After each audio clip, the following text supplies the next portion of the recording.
A finales de 2024, Venezuela estaba sumida en un silencio asfixiante, un silencio que se sentía en cada rincón de la ciudad, desde los barrios más humildes hasta las avenidas principales. Las calles, normalmente llenas de vida y bullicio, ahora parecían escenarios de una calma tensa, como si la ciudad entera contuviera la respiración, esperando lo inevitable. Era un silencio que no nacía de la paz, sino del miedo. El miedo se reflejaba en los rostros de la gente, en sus miradas furtivas y en la manera en que se apresuraban a llegar a casa antes del anochecer. Las conversaciones se susurraban y la desconfianza se había instalado entre vecinos y amigos. La campaña del gobierno contra la disidencia se intensificó, con los ataques a la libertad de expresión aumentando en 160%.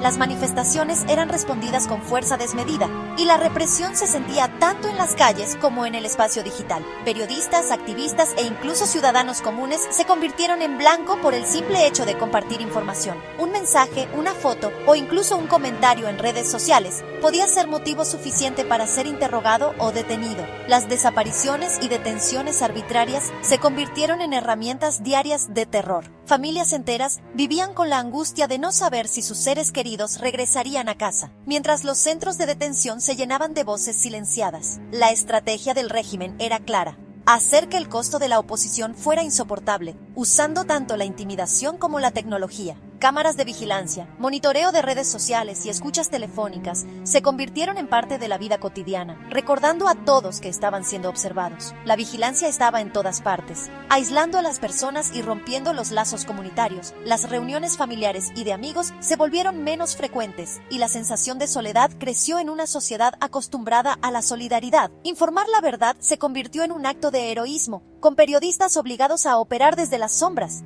Muchos recurrieron al anonimato y a la clandestinidad para protegerse, arriesgando su libertad y su vida por cada palabra publicada. Los activistas arriesgaban ser arrestados por un solo tuit, mientras el gobierno negaba toda irregularidad. Las autoridades insistían en que todo estaba bajo control, pero la realidad era otra. El miedo se había convertido en la norma. La brecha entre la propaganda estatal y la realidad vivida por millones solo profundizó la sensación de injusticia. En las paredes, los grafitis gritaban verdades que no podían decirse en voz alta, y en los corazones de los venezolanos crecía la esperanza de que, algún día, el silencio sería roto por la justicia y la libertad.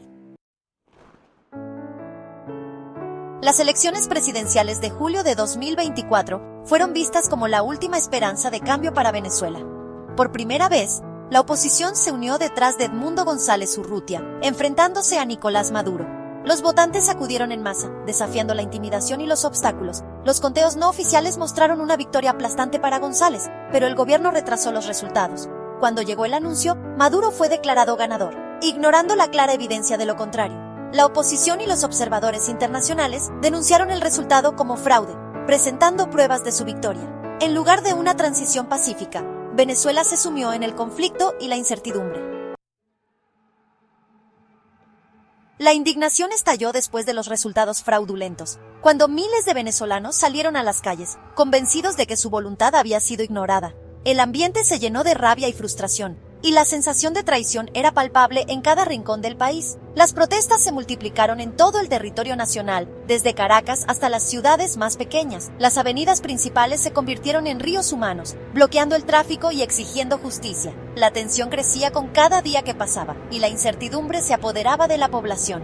Los ciudadanos, armados solo con sus voces y cacerolas, golpeaban con fuerza en señal de desafío. El sonido metálico de los cacerolazos resonaba por los barrios, uniendo a la gente en un grito colectivo por el respeto a sus votos y a la democracia.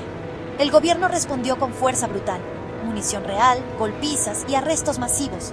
Las fuerzas de seguridad no dudaron en emplear tácticas represivas, lanzando gases lacrimógenos y persiguiendo a manifestantes por las calles.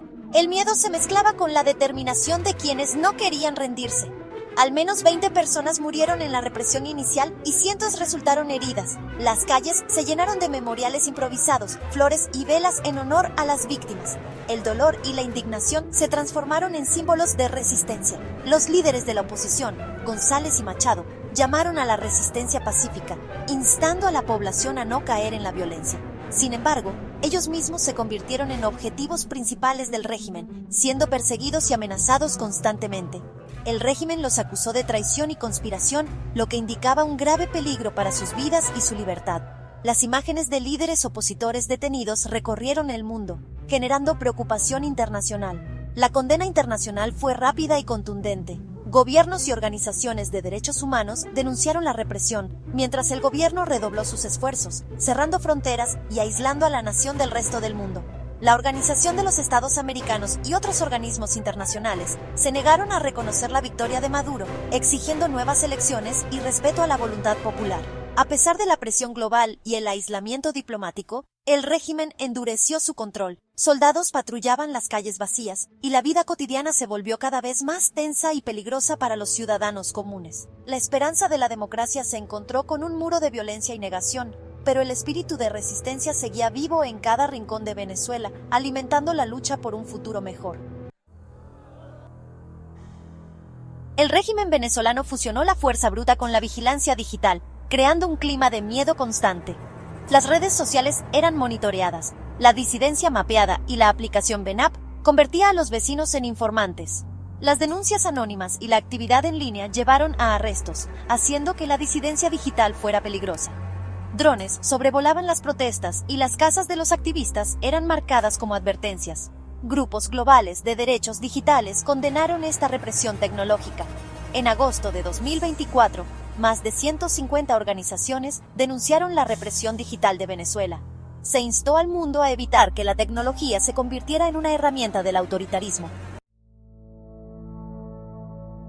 Detrás de las estadísticas había personas reales, como Edmundo González, exiliado después de ganar la presidencia. Periodistas y defensores de los derechos humanos enfrentaron prohibiciones de viaje, interrogatorios y dispositivos confiscados. Muchos se retiraron de la vida pública, usando avatares o el anonimato para mantenerse a salvo. Los testimonios provenían cada vez más de fuentes anónimas que arriesgaban todo para dar a conocer la verdad. Ciudadanos comunes eran perseguidos por protestar o criticar en línea, arrastrados de sus casas por la noche. La humillación pública en la televisión estatal deshumanizó a los disidentes, enviando un mensaje escalofriante. El costo de hablar nunca había sido tan alto. Sin embargo, pequeños actos de coraje persistieron, manteniendo viva la esperanza.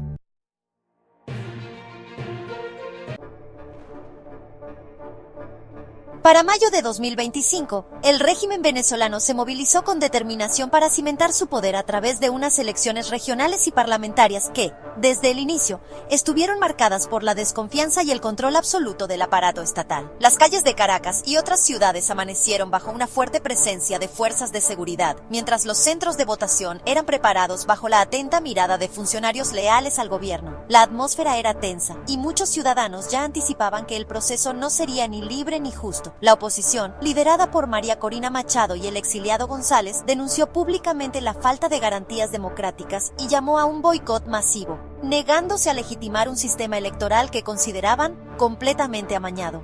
Desde el exilio y dentro del país, los líderes opositores insistieron en que participar solo fortalecería la fachada democrática del régimen, mientras la represión y la censura aumentaban. El llamado al boicot tuvo un impacto visible. La mayoría de los venezolanos optó por quedarse en casa. Las imágenes de centros de votación vacíos y trabajadores electorales aburridos se multiplicaron en redes sociales. Según observadores independientes, la participación real fue de apenas un 14%, reflejando el profundo desencanto y la desconfianza de la población hacia el proceso. Sin embargo, el gobierno no tardó en proclamar una versión muy distinta. Afirmó una participación de más del 40% y celebró una victoria aplastante, arrasando en casi todas las gobernaciones y asegurando el control de la Asamblea Nacional. Las celebraciones oficiales contrastaban con la apatía generalizada en las calles. El resultado fue claro: control institucional casi total para el partido gobernante, que ahora dominaba todos los espacios de poder político y administrativo. La oposición quedó marginada, sin representación significativa y con sus líderes perseguidos o en el exilio. La comunidad internacional reaccionó con rapidez, condenando la farsa electoral y denunciando la falta de transparencia y pluralidad. Organismos multilaterales y gobiernos extranjeros expresaron su preocupación, pero el régimen venezolano ignoró las críticas y siguió adelante con su agenda. El camino de las urnas estaba ahora sellado, profundizando el estado de partido único de Venezuela. Las opciones democráticas se cerraban una a una, y la sensación de encierro político se hacía cada vez más palpable entre la ciudadanía. La oposición se enfrentó a la desalentadora pregunta: ¿qué sigue cuando todos los canales institucionales están cerrados y la represión se intensifica? El futuro de la democracia venezolana parecía más incierto que nunca, mientras el país entraba en una nueva fase de autocracia consolidada. Para 2025, la censura en Venezuela se volvió totalizante. Ya no solo bloqueaba sitios web, sino que borraba verdades inconvenientes. Los medios independientes se enfrentaron a acoso constante, estrangulamiento financiero y apagones digitales. La televisión estatal y la propaganda dominaron, creando un desierto de información para la mayoría de los ciudadanos. En línea, las milicias digitales inundaron las redes sociales con desinformación, ahogando la disidencia. El objetivo del régimen, control psicológico, convenciendo a la gente de que la resistencia era inútil. El acceso a información alternativa era castigado, induciendo una indefensión aprendida. La verdad fue enterrada bajo una montaña de mentiras, impuestas tanto por el miedo como por la tecnología. Este era el modelo para una dictadura moderna. Controlar no solo los cuerpos, sino las mentes. A medida que avanza 2025, Venezuela se encuentra en una encrucijada, con su futuro incierto. El régimen gobierna por la fuerza, no por el consentimiento, lo que plantea interrogantes sobre su sostenibilidad. ¿Se desbordará finalmente el descontento popular? ¿O la represión lo contendrá? ¿Podrá la comunidad internacional encontrar nuevas formas de ayudar? ¿O se instalará la fatiga? Las decisiones tomadas en el extranjero darán forma al destino de Venezuela y sentarán precedentes para la democracia en todo el mundo. En última instancia, la esperanza perdura en pequeños actos de coraje, periodistas, activistas, ciudadanos que se niegan a ceder. El camino a seguir es peligroso, pero las brasas de la resistencia permanecen, esperando encender un futuro más brillante.